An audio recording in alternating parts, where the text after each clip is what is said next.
Welcome all. This is Thursday, March 25th, 2021. It's 3 o'clock in the afternoon.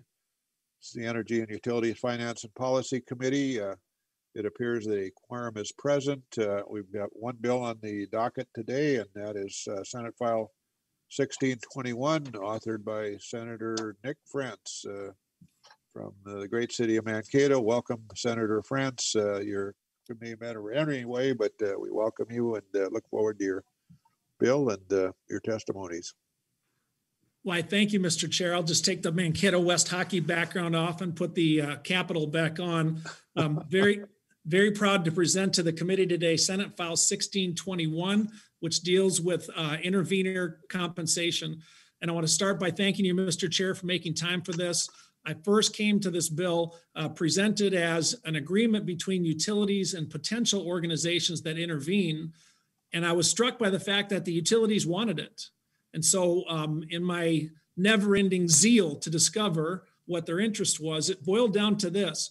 The utilities, Minnesota Power and Xcel among them, who will testify in support of the bill today, want these voices at the table when important decisions are made for Minnesota regulatory utility policy.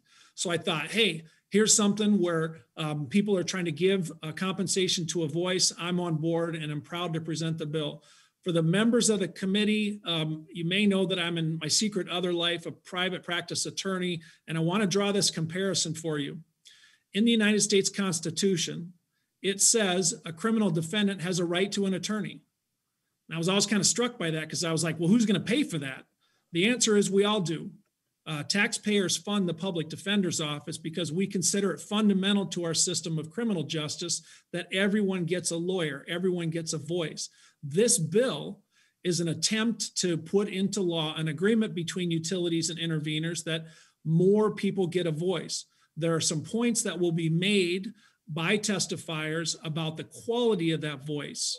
And just like you want an attorney to do a good job on both sides of any case, you want the PUC process to have experienced, intelligent, and talented voices representing Minnesota ratepayers and the various interests. So I'm suggesting to all of you that this represents an agreement that we give a voice and provide compensation for that. To the bill, Mr. Chair, I have the A1 amendment. Thank you, Senator Frentz. Senator Frentz offers up the A1 amendment. It's an author's amendment. We'll honor the author. All in favor say aye. Aye. Aye. Opposed, nay. And the amendment is attached to Senate File 1621. Thank you for that, Mr. Chair, and thank you, members. A couple points about the amendment. First of all, on line 2.14, you will note the language that talks about the limits of the compensation. I don't propose to get into that for all of you, but I would summarize it by saying this. The sum total of the compensation amounts to about 1/400th of 1% of Minnesota utility revenue, so that the cost of this intervention, I honestly suggest to you, is minuscule in and of itself. Also, you can see in section 1, beginning on line 1.4, which entities are eligible. So we're talking about listing in this amendment, hey, here's who can intervene. And I expect testimony from a number of witnesses today on that part of it.